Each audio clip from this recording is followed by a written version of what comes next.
হযরত ইদ্রিস আলাইহিস সালাতু ওয়াস সালামের সময়ের কথা।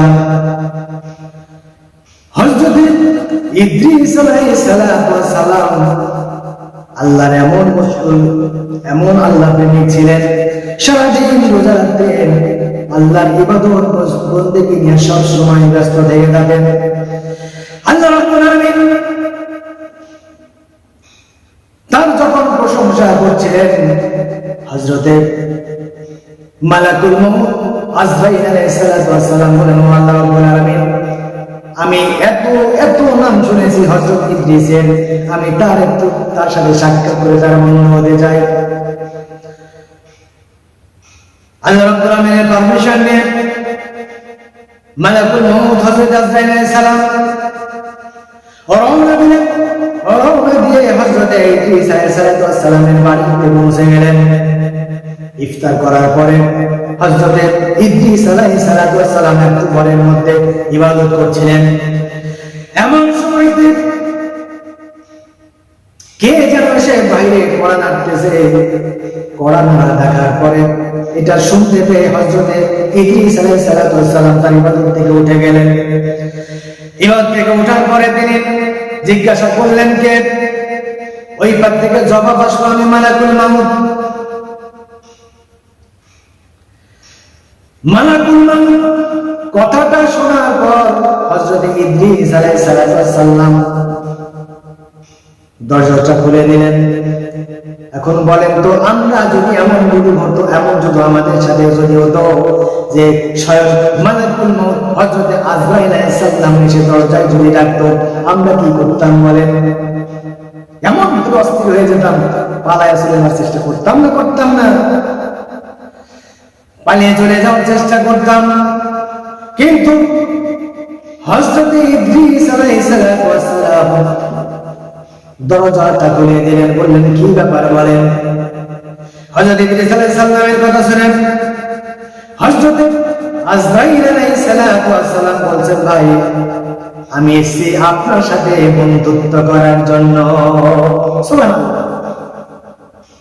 মালাকুল মউত হযরত আজরাইল তিনি বলছেন, আমি আপনার সাথে বন্ধুত্ব করতে এসেছি।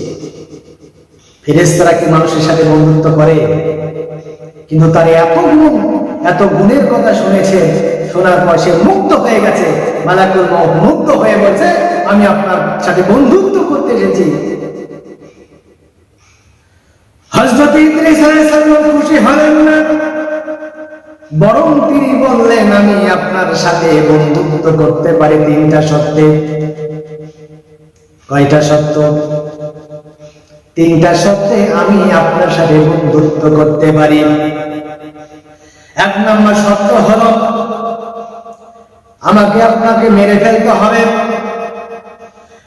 দুই নম্বর শর্ত হলো, আমাকে আবার জীবিত করতে হবে।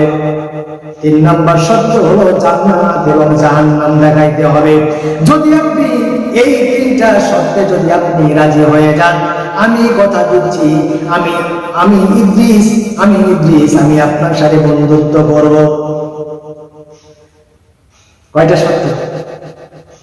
মালাকুল মউত নিজে এসেছে তার সাথে বন্ধুত্ব করতে, অথচ তিনি বলছেন যে আমি আপনার সাথে বন্ধুত্ব করতে পারি, তবে শর্ত হলো তিনটা। এক, আমাকে মেরে ফেলতে হবে। দুই, আমাকে জীবিত করতে হবে। তিন, আমাকে জান্নাত এবং জাহান্নাম দেখাতে হবে। শর্ত দিচ্ছেন। আমরা হলে বন্ধুত্ব করতে আসছি, ফেরেশতা অপ্রসিদ্ধ 4 জন ফেরেশতার মধ্যে একজন আমার সাথে বন্ধুত্ব করতে আসছে, আমরা খুশি হতাম না? কি বলে, আমরা এক বাক্যে সবাই খুশি হয়ে যেতাম। কিন্তু হযরত ইদ্রিস আলাইহিস সালাম বলছেন, আমি আপনার সাথে বন্ধুত্ব করতে পারি, তবে শর্ত হলো তিনটা। এক, আমাকে মেরে ফেলেন। হযরত মালাকুল মউত আজরাইল আলাইহিস সালাতু ওয়াস সালাম এবারে বলতেছেন, ও ভাই আমার, ও ইদ্রিস নবী, শোনেন, আমি তো কাউকে ইচ্ছা করে মারতেও পারি না, কাউকে ভালো করতেও পারি না, জীবিত করতে পারি না। সমস্ত ক্ষমতা তো একমাত্র আল্লাহ রাব্বুল আলামিনের হাতে রয়ে গেছে। আমার কোনো ক্ষমতা নাই, আমি আপনাকে মারতে পারবো না। হযরত ইদ্রিস আলাইহিস সালাম বলছেন তাহলে বন্ধুত্ব হবে না। হযরত ইদ্রিস আলাইহিস সালাম বলছেন যান তাহলে চলে যান, আমি আপনার সাথে বন্ধুত্ব করব না। কথা শোনার পরে হযরত মালাকুল মউত আজরাইল আলাইহিস সালাম আল্লাহ রাব্বুল আলামিনের কাছে ফরিয়াদ নিয়ে, রব্বুল আলামিন আমি আপনার নবী ইদ্রিসকে বন্ধু হিসেবে গ্রহণ করার জন্য এসেছি, কিন্তু লক্ষ্য করে দেখেন আপনার ইদ্রিস নবী কি রকম বাইনা ধরেছে। কিরকম বাইনা দেখেন, কিরকম বাইনা ধরেছে দেখেন। আল্লাহ রাব্বুল আলামিন হযরত মালাকুল মউতকে বললেন, ও আজরাইল ইদ্রিস যেটা বলছে তুমি সেটা শোনো। এবার আল্লাহ রাব্বুল আলামিনের হুকুম পাওয়ার পর মালাকুল মউত হযরত আজরাইল আলাইহিস সালাম তার বুকের মধ্যে হাতটা রেখে দিলেন, তার জীবনটা কবজ করে নেওয়া হলো। জীবনটা কবজ করে নেওয়ার পর অল্প সময় পরে তার জীবনটা ফিরিয়ে দেওয়া হলো।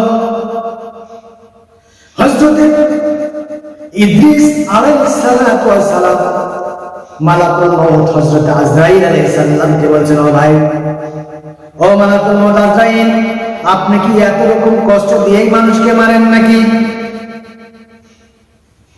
হযরত ইদ্রিস আলাইহিস সালামের কথা শোনার পরে মালাকুল মউত হযরত আজরাইল আলাইহিস সালাম বলতেছেন, আমি তো আপনাকে কষ্ট দিই, একটুকু কষ্ট দিই, আমি শুধু হাতটা রেখেছি, জীবনটা নিয়েছি, আবার আপনার জীবনটা দিয়ে দিয়েছি, আপনাকে তো আমি কষ্টই দিই নাই।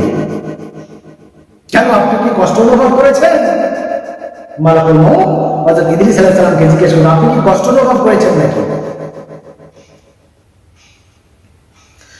কথা শুনে হযরত ইদ্রিস আলাইহিস সালাম বলতেছেন, ভাই, একজন জীবন্ত মানুষকে দাঁড় করিয়ে রেখে যদি পায়ের দিক থেকে টেনে টেনে চামড়া গুলো খোলা হয়, সমস্ত চামড়া খুলে ফেললে যে এরকম কষ্ট অনুভব হবে, আমাকে আমার জীবনটা কবজ করাতে সেই রকমই অনুভব আমি করেছি।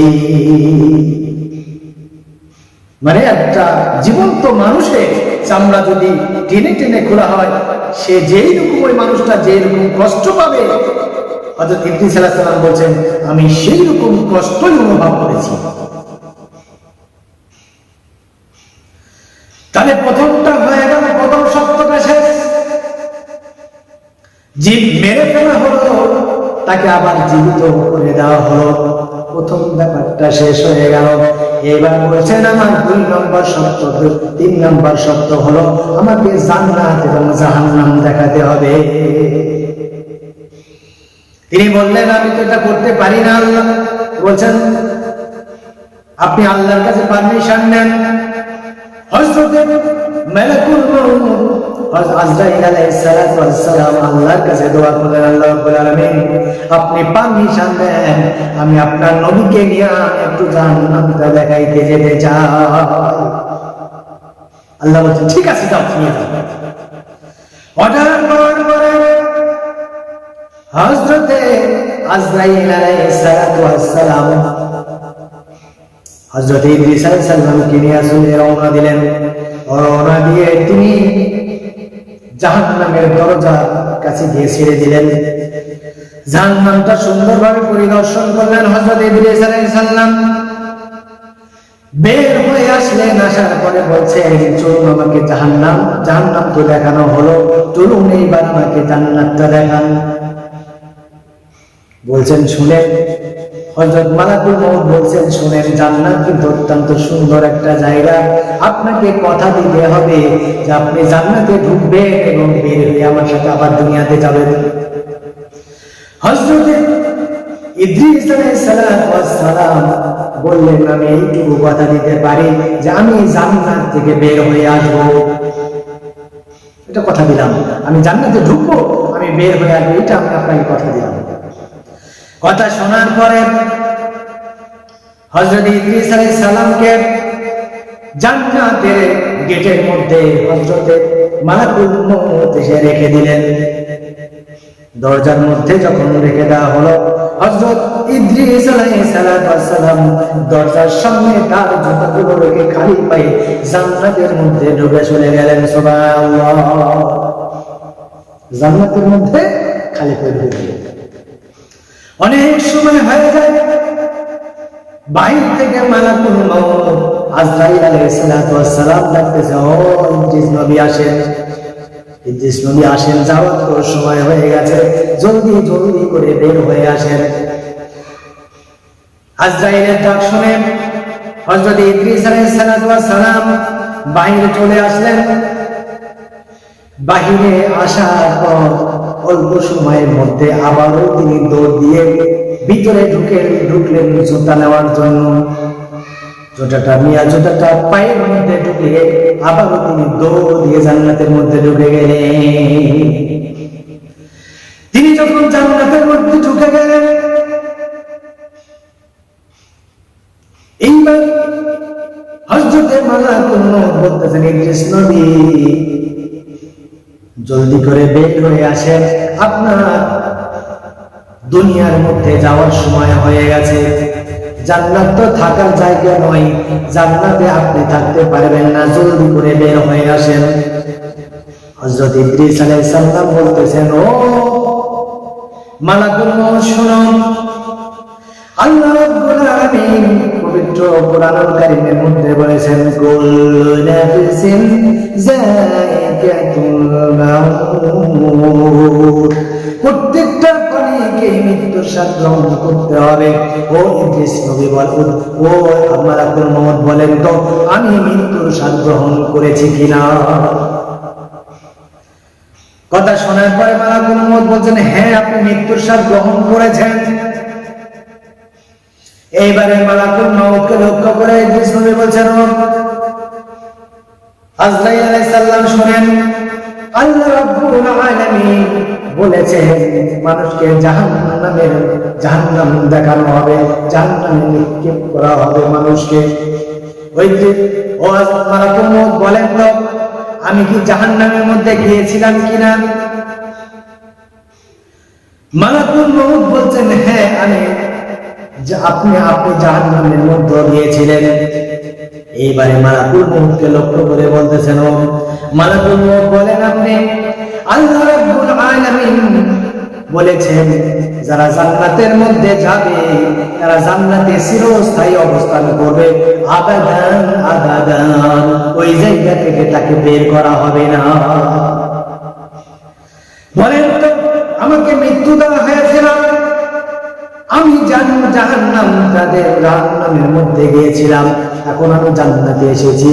এখন বলেন, আল্লাহ যেহেতু বলেছেন যে জান্নাতে যারা যাবে জান্নাতের মধ্য থেকে তাকে আর বের করে দেওয়া হবে না, সুতরাং আমি আল্লাহ যেহেতু নিজে এই কথাটা ঘোষণা দিয়েছেন, সুতরাং আমি জান্নাতের মধ্যে অবস্থান করব, জান্নাত থেকে আমি বের হব না। সুবহানাল্লাহ, জান্নাত থেকে বের হব না। মালাকুল মউতের কথা শোনার পরে মালাকুল মউত আল্লাহকে বলতে, ইয়া রাব্বুল আলামিন, ও আল্লাহ, আপনার নবী ইদ্রিস কি বাইনা ধরেছে তাকে লক্ষ্য করে রাখেন। আল্লাহ রাব্বুল আলামিন হযরত মালাকুল মউতকে বলতেছেন, ও মালাকুল মউত আজরাইল, যাও যাও, তুমি চলে যাও।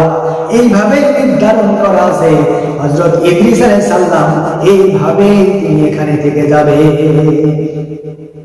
সুবহানাল্লাহি ওয়া বিহামদিহি, সুবহানাল্লাহিল আযীম। ইদ্রিস আলাইহিস সালামকে সাথে বন্ধুত্ব করার জন্য এসেছিলেন। কেন? কারণ তিনি নিয়মিত ইবাদত আল্লাহ করতেন, নিয়মিত ইবাদত শুধু করতেন এমনটা নয়, তিনি রাত্রি জেগে জেগে ইবাদত করতেন, সমস্ত দিন রোজা রাখতেন, ইবাদত করতেন, রোজা রাখতেন, তিনি ঘুমাইতেন কম। ইদ্রিস নবীর মতো যদি আমি যদি হযরত মালাকুল মউতকে যদি বন্ধু হিসেবে পেতে চাই, তাহলে বেশি বেশি করে আল্লাহর ইবাদত করতে হবে। আল্লাহ রাব্বুল আলামিন আমাদের সবাইকে বেশি বেশি করে ইবাদত করে আল্লাহর সান্নিধ্য লাভের তৌফিক দান করুন। ওয়া আখিরু দাওয়ানা আলহামদুলিল্লাহি রাব্বিল আলামিন। আসসালামু আলাইকুম ওয়া রাহমাতুল্লাহি ওয়া বারাকাতুহু।